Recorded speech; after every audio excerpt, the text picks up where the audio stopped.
Please welcome Sharif Ibrahim Albani. A round of applause, please.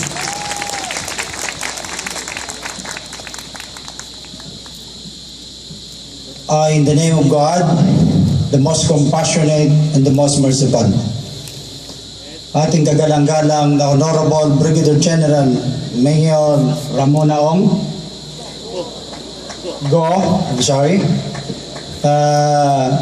sa lahat ng mga top government official, teachers, religious denomination, mga kapatid kong Kristiyano, bago ako magbibigay ng kaunting panukala, allow me first to give a universal greeting of peace to my brother Christian, nyawa sumainyong tunay na kapayapaan.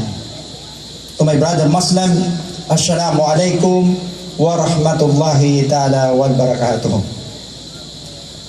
Mga magulang at mga kapatid, bilang isang kapatid nyong Muslim, ako po ay natutuwa.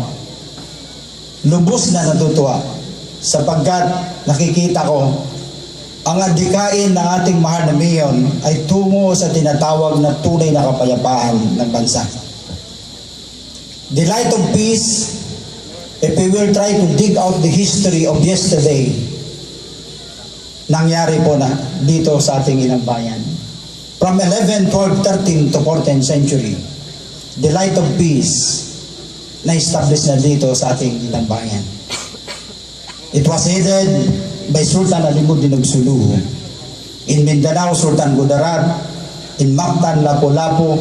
In Visayas, the Tan Island of Panay, it was headed by Sultan Marikudo. In Iloilo, Sultan Ilong-Ilong, the relative of Sultan Alimuddin of Sulu. In Luzon is divided into three forms of sultanate. Princess Uldua of Pangasinan, Sultan Lakandula, and Sultan Sulaiman. Dividing Pasig River as a territorial boundary. Ang batas po nila noon, which is the light of peace, yung tinatawag na Holy Scripture, amalgamated with traditional and customary practices. Sa kapanahunan ng kaninunuan natin noon, we are united into one.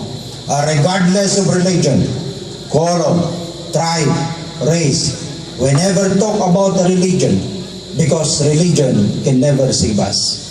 Only the good deeds. So bilang isang kapatid yung Muslim, kami po ay nakikiisa tungo sa tinatawag na kapayapaan, the light of peace.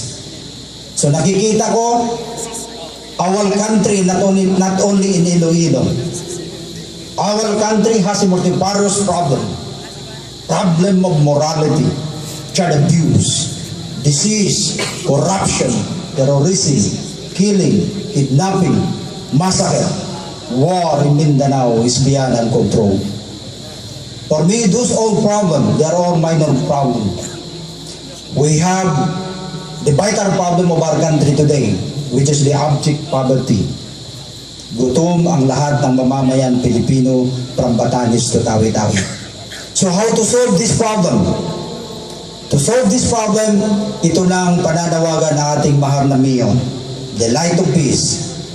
So nakikita namin, ang solusyon sa bansa natin, kailangan magkaisa ang Muslim, Christian at mga katutubo sapagkat ito lamang ang tunay na sagot sa tunay na pagbabago at tunay na kapayapaan ng inang bayan. Marami pong salamat. Nyawa sumainyo ang tunay na kapayapaan. Thank you. Thank you very much again, Mr. Sharif Ibrahim Albani, Chairman of World Philosophical Forum, UNESCO UN Philippine Branch.